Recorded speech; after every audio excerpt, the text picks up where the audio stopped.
Good morning to everyone. आज का हमारा टॉपिक है क्लास ए एम्पलीफायर। मोस्टली जो पावर एम्पलीफायर कॉन्फ़िगरेशन है वो क्लास ए एम्पलीफायर है। मतलब कि जो मोस्टली हम जो यूज़ में लेते हैं एम्पलीफायर वो हमारा क्लास ए एम्पलीफायर है।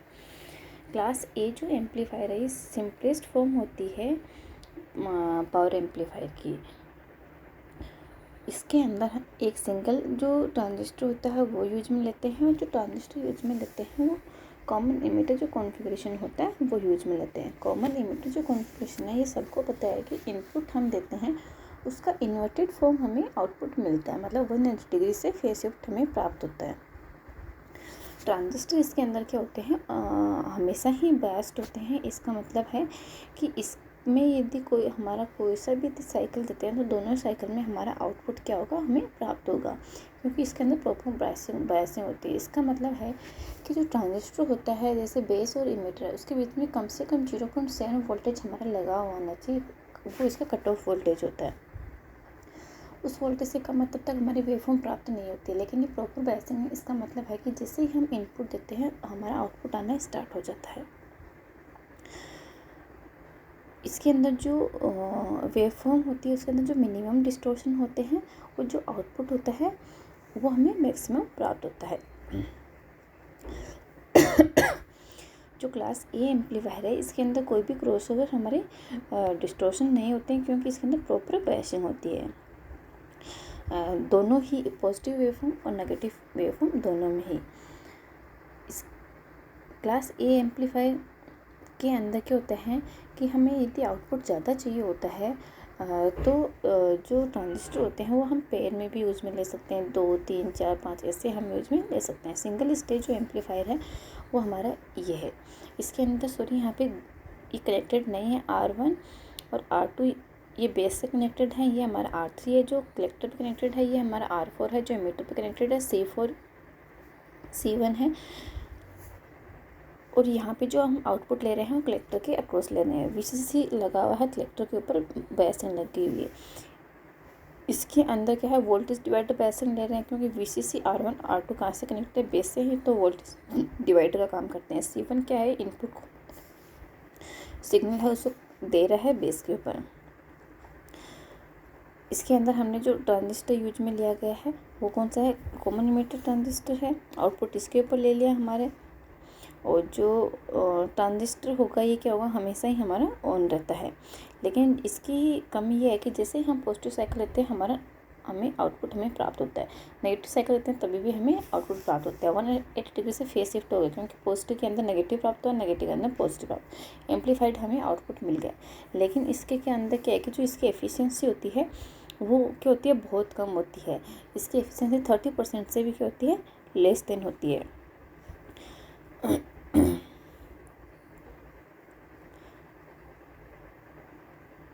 इसके अंदर क्या होते हैं, जो लॉसेस होते हैं वो हमारे बहुत ज़्यादा होते हैं। पावर लॉसेस के वजह से क्या होता है कि यदि हमने कोई भी इनपुट सप्लाई नहीं दिया है, मतलब कोई भी हम इनपुट सिग्नल नहीं दे रहे हैं, तब भी हमें क्या होता है, कुछ ना कुछ हमें आउटपुट मिलता है, क्योंकि डीसी सप्लाई की वजह से। इसलिए इसके अंदर क्या होते हैं कि जो पावर लॉसेस होते हैं वो बहुत ज़्यादा होते हैं। इसके लिए हमें हीट सिंक्स की क्या होती है, ज़रूरत होती है। इसके अंदर जो करंट हैंडलिंग जो कैपेसिटी है उसको इंक्रीज करते हैं, तो उसके लिए हम क्या करते हैं, या फिर हमें जो पावर जो गेन होता है वो हमें ज़्यादा चाहिए होता है, उसके लिए हम डार्लिंगटन ट्रांजिस्टर यूज में लेते हैं। ये क्या होते हैं, बेसिकली 2 ट्रांजिस्टर होते हैं इसके अंदर। वन स्मॉल पायलट ट्रांजिस्टर होता है, अनदर क्या होता है, स्विचिंग ट्रांजिस्टर होता है। इसका जो एडवांटेज होता है, सबसे ज़्यादा एडवांटेज इसका ये है कि इसका गेन ज़्यादा होता है। दूसरा, इसका इनपुट जो इम्पिडेंस होता है वो ज़्यादा होता है। इसका जो आउटपुट इम्पिडेंस है वो कम होता है। कोई भी ट्रांजिस्टर है तो हमें इम्पिडेंस मैचिंग चाहिए होती है। जो क्लास ए एम्पलीफायर जो सिंपल पड़ा है उसके अंदर क्या होती है, इसकी जो इम्पिडेंस मैचिंग होती है वो भी कम होती है। इसके जो पावर लॉसेज होते हैं वो भी बहुत ज़्यादा होते हैं, इसलिए हमें हीट सिंक की रिक्वायरमेंट होती है। उसकी जो एफिशिएंसी है वो भी बहुत कम है, 30% से लेस देन है। तो इसके लिए हम क्या करते हैं, डार्लिंगटन पेयर हमारे ये हैं। इसके अंदर 2 ट्रांजिस्टर हम यूज में ले रहे हैं। इसका जो गेन होता है, आउटपुट गेन, वो क्या होता है, B1 × B2 होता है। सेम ट्रांजिस्टर, लेकिन एक ट्रांजिस्टर की जगह हमने सेम का सेम हमारा सर्किट डायग्राम पहले वाला, लेकिन एक ट्रांजिस्टर की जगह हमने 2 ट्रांजिस्टर यूज में ले लिए गए हैं। एक ट्रांजिस्टर तो क्या करें, एक स्विचिंग ट्रांजिस्टर की तरह वर्क करता है, दूसरा क्या होता है, एक पायलट ट्रांजिस्टर होता है। आउटपुट जो होता है वो हमारा B1 इंटू B2 होता है। तो इसका मतलब है कि इसके अंदर क्या होता है, जो हमारा गेन होगा वो हमारा बहुत ज़्यादा हो जाएगा, और इसके अंदर क्या होता है, इसका जो आउटपुट रेजिस्टेंस कम है, इसकी वजह से इसके पहले वाले की कंपैरिजन में इसके अंदर क्या है, इम्पीडेंस मैचिंग है। लेकिन और भी यदि हमें इम्पीडेंस मैचिंग करनी होती है तो उसके लिए क्या होते हैं, आउटपुट को हम डायरेक्टली कनेक्ट ना करके एक ट्रांसफार्मर कपल्ड एम्पलीफायर यूज में लेते हैं। इसका मतलब है कि आउटपुट के ऊपर हम एक ट्रांसफार्मर कनेक्ट करते हैं, क्योंकि जो ट्रांसफार्मर होता है उसके अंदर कोयल होती हैं, कोयल के अंदर हमारे कोई भी लॉसेज नहीं होती है। जो भी लॉसेज होते हैं, पावर लॉसेज, ये हमारे रजिस्टर के अंदर होते हैं।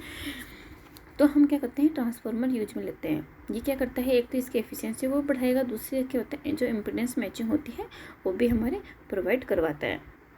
ट्रांसफार्मर कपल्ड एम्पलीफायर, यहाँ पे हम देख रहे हैं इनपुट है, जैसा क्लास ए एम्पलीफायर था वैसा सेम का सेम क्लास ए एम्पलीफायर है, लेकिन ये transformer coupled class A amplifier. इसका मतलब है कि जो RC जो रेजिस्टेंस लिया गया था वहाँ पे RC न लेके VCC यहाँ से कनेक्टेड है, इससे प्राइमरी कोयल से कनेक्टेड है, R1 से कनेक्टेड है, R2 है, यहाँ पे R4 है, ये ग्राउंडेड है। यहाँ पे क्या है, स्पीकर को हम दे रहे हैं, तो यहाँ पे हमारा क्या यूज में लिया गया है, एक ट्रांसफार्मर यूज में लिया गया है, क्योंकि ये क्या करवाता है, इम्पीडेंस मैचिंग प्रोवाइड करवाता है। इसके अंदर क्या होते हैं कि जो हमारा करंट होता है वो भी हम क्या कर सकते हैं, कलेक्टर वोल्टेज और जो कलेक्टर जो करंट होते हैं उनको हम क्या करते हैं, क्लास ए एम्पलीफायर जो सिंपल था उसके कंपैरिजन में डबल हो जाता है, इसके अंदर 2 VCC हो जाता है, और जो करंट होता है कलेक्टर करंट वो भी क्या होता है, ट्वाइस हो जाता है 2 ICC। तो इसके अंदर यदि हम इसके एफिशिएंसी देखें ट्रांसफार्मर कपल्ड एम्पलीफायर की, तो RMS जो कलेक्टर स्टेज होती है वो VC, वो क्या होती है, VC maximum minus VC minimum upon 2√2, ये RMS वैल्यू है इसकी। VC मैक्सिमम क्या है, 2 VCC प्राप्त हो रहा है इसके अंदर, और मिनिमम कितना है हमारा 0 है, तो 2 VCC अपॉन 2√2। RMS जो कलेक्टर करंट है वो कितना हो जाएगा, IC कितना हो जाएगा, IC maximum minus IC minimum upon 2√2, ये कितना हो गया, 2 IC हो गया, IC maximum IC minimum 0 upon 2√2। RMS power delivered होती है वो कितनी होती है, VC इंटू IC, क्योंकि पावर कितनी होती है, V इंटू आई। VC का मान रखो और IC का मान रखो, 2 VCC अपॉन 2√2, 2 IC अपॉन 2√2। तो ये कितना हो गया हमारा, पावर कितनी हो गई है, VCC IC अपॉन 2। तो इस तरीके से हमारा जो पावर होगी वो एफिशिएंसी हम देखें तो आउटपुट अपॉन इनपुट, तो DC कितना हो जाता है हमारा, DC पावर सप्लाई होती है, उसी को तो ये कन्वर्ट कर रहा है, एम्पलीफाई कर रहा है, क्योंकि जितना सिग्नल है वो एम्पलीफाई किसकी वजह से होता है, जो DC पावर होती है वो, तो इनपुट हमारे DC है तो वो कितना हो गया, VCC इंटू IC। तो इस तरीके से जो ट्रांसफार्मर जो कपल्ड एम्पलीफायर है उसकी जो पावर होगी वो कितनी हो जाती है, मैक्सिमम जो पावर हो एफिशिएंसी होती है सॉरी वो PAC अपॉन PTC। तो ये हम इसकी मान रख देंगे, PDC का VCC और IC, और इसका हमने रख देंगे किसका, 2 VCC 2 ICC अपॉन 8। इस तरीके से जो एफिशिएंसी होगी वो हमारी 50% होती है।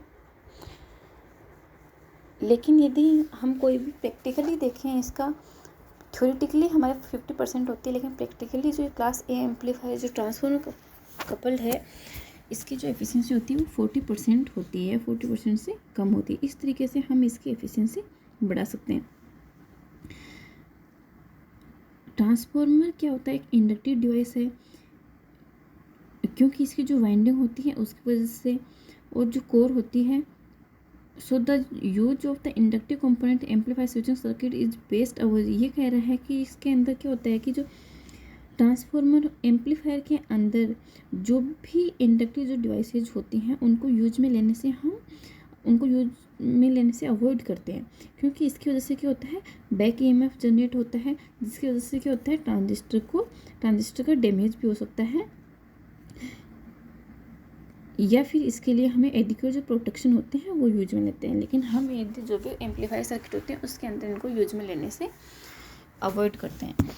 जो अनदर इसका जो डिसएडवांटेज है ट्रांसफार्मर कपल्ड एम्पलीफायर का, वो है कि जो इसकी कॉस्ट होती है वो सिंपल जो एम्पलीफायर होता है उसकी वजह से ज़्यादा होती है, क्योंकि इसके अंदर हमने क्या यूज में लिया गया है, ट्रांसफार्मर यूज में लिया गया है।